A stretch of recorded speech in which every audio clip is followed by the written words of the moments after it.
All right, so I'm coming out with this exclusive night video to talk about what happened to Ohio State basketball. Chris Holtmann has been fired. I do want to start this video by saying it seems common theme for people to just say, well, Ohio State's a football school anyways. They're not really a basketball school. But if you remember back to Thad Matta, Ohio State basketball was legitimately a powerhouse. Now, in 2007, they made the national championship. They had a crazy team. They were a 1 seed. You can see some of the other Thad Matta years. 2010, they were a 2 seed. 2011, they were a 1 seed. 2012, they were a 2 seed. 2013, they were a 2 seed. 6 seed, 10 seed, and then Thad Matta, his health gets worse and worse, and they end up bringing in Chris Holtmann, who previously was at Butler. Now, what has gone wrong for Ohio State? Well, I would say not so much the hiring of Chris Holtmann, more so the double down on Chris Holtmann. And at this point, taking a look at Chris Holtmann, here in year number 7, that's 7 years as a head coach of Ohio State basketball and 0 Sweet 16s. And it was the extension that Gene Smith gave Chris Holtmann that was the big problem that really prolonged this situation even further. Going back to 2018, Chris Holtmann's history, they were a 5 seed. If you guys remember, in 2018, the Big Ten was really bad that year, but the Buckeyes were able to take advantage of that. That was the Keita Bates-Diop team. Keita Bates-Diop might be Chris Holtmann's best player he's had at Ohio State. KBD was a beast. Back in 2018, the Buckeyes ended up beating South Dakota State in the first round and then losing in the second round, so no Sweet 16. In 2019, they were an 11 seed at 8-12 in Big Ten play. I don't even know how they made the tournament. 20-15. They did beat a 6 seed and then lost in the second round. So Chris Holtmann's first 2 years, he made the round of 32. In 2020, you had the unfortunate thing with the pandemic. The Buckeyes were projected to be a 5 seed, but if you look at their analytical rank, they were ranked 8th overall. That was an extremely good year for the Big Ten, and they were an impressive team. They were a top 25 team in terms of offensive and defensive efficiency. 2021, that's when things really changed. Ohio State, E.J. Liddell, Dwayne Washington, that team, they're a 2 seed during one of those pandemic years where there's barely anyone in the stands, and they lose to Oral Roberts in overtime. They lose to a 15 seed, and that's where things really turned for Holtmann in 2022. Ohio State, a 7 seed, they win in round 1, lose in round 2 again. 2023, things go completely off the rails. They finish 16-19, 5-15 in Big Ten play and miss the NIT. And then in 2024, they're on track to also miss the NIT and obviously March Madness altogether. The Buckeyes sitting at 4-10 in conference play. Ohio State, in terms of their defensive efficiency under Chris Holtmann, was not good. I honestly think it's a miracle that they graded out as well as they did in terms of offensive efficiency, just based on the amount of times the ball sticks to guys' hands, the amount of times they play one-on-one. You know, college is a lot different from the NBA. You need to have ball movement. You need to have offensive sets. And that's something that Holtmann has really struggled with. And the Buckeyes at this point finally move on from him, even with multiple years remaining on his deal. The contract extension was signed in 2022. And you have to wonder, why would Ohio State extend Chris Holtmann? You know, at this point, he had made 0 Final Fours, 0 Elite Eights, 0 Sweet 16. Is that really the standard that Ohio State should be setting? Well, if you go back to that time period, it makes a little bit more sense. Chris Holtmann was a hot commodity. Other programs were looking at Chris Holtmann, and there were no direct rumors, but people were speculating that maybe Chris Holtmann would take over at Louisville. Maybe Chris Holtmann would take over at Kentucky if Calipari went somewhere else, and Gene Smith wanted to lock him in.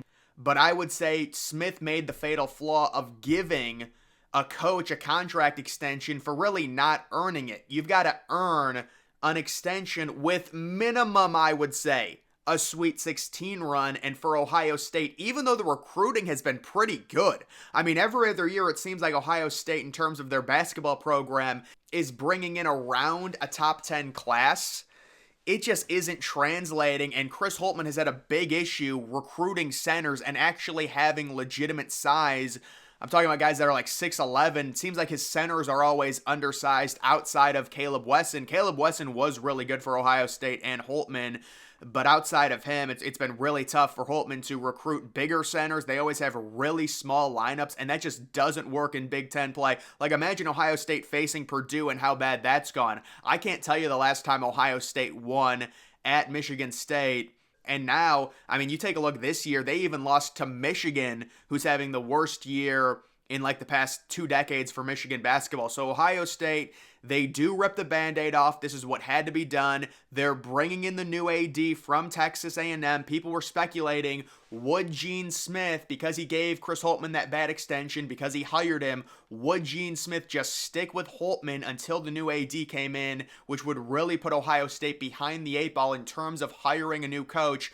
when it comes to college basketball hiring cycles. That's not what's happening. Looks like Ohio State will be getting a new coach, and probably one of the top mid-major coaches, maybe a coach that's had a breakout at a Power 5 school. Either way, I would say it is a pretty good job. You know, the big issue for Ohio State, to me, it doesn't really have to do with the infrastructure, although you could say, based on the transfer portal, Ohio State basketball really has been underwhelming. And the football, to be honest, was underwhelming as well up until this past offseason. You have to wonder, maybe with the new AD and the amount of emphasis that he places, and he did place at Texas A&M, on NIL, on the transfer portal, Buckeyes basketball might be able to make a splash hire and then go crazy in the portal this offseason while also returning a lot of their top talent.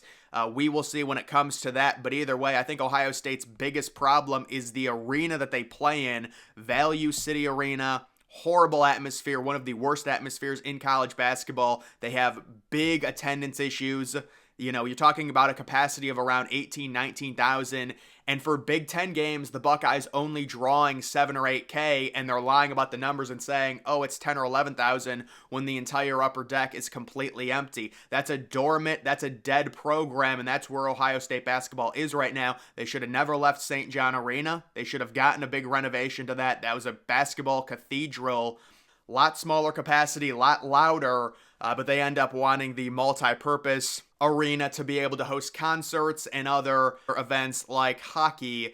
But either way, when it comes to Ohio State basketball, Chris Holtmann, the contract extension, you just had too long of a leash. You know, when it comes to hiring, it just comes down to program standard. You know, what is Ohio State basketball and their program standard? If you don't make the Sweet 16 in 4 or 5 years, I would say in terms of if you want to have a good program standard, unless there's some crazy circumstances, and I guess you could argue, well, the pandemic ruined it, but at a certain point, it seems like Chris Holtmann's really wasted the last 2 years, and Ohio State basketball has been going absolutely nowhere, and that's really what's happened. They've stuck with Holtmann even after producing really nothing. No Sweet 16s, obviously no Elite 8s, no Final Fours. And at this point, they're finally saying, all right, enough is enough, even though we're going to have to pay a crazy buyout. Or I guess it's not crazy, but for college basketball, it is a little bit of a bigger buyout. They're going to pay the buyout and get ready to go full-fledged into a coaching search and really try and turn around Ohio State basketball, because at this point, you know, I wouldn't say they basically do have a 0% chance of making the tournament outside of going crazy and somehow winning the Big Ten. But this is a change that needed to be made, and it should have been made about 2 years ago. Gene Smith, not a good hire with Chris Holtmann. There is decent talent on this Ohio State team. If they hire the right head coach, if they get 1 or 2 really good transfer portal players, this can be a top 4 or 5 team in the Big Ten next year. But when it comes to Ohio State basketball, it's kind of hard to expect that based on how the last few years have gone. But it is also important to understand this was a very good program in terms of, if you look at the history of college basketball, they are a top 10 program in college basketball history. Now, they're not a blue blood, but I feel like people really don't understand because they think, oh, Ohio State football, that's all they are. Really, under Thad Matta, they were a juggernaut. Mata's health got bad and they fell off, and then they made a bad hire with Holtmann. So we'll see what Ohio State basketball is able to do with this coaching search. But either way, that's going to do it for this video. Make sure you're following me on X. Link to that's always in the description.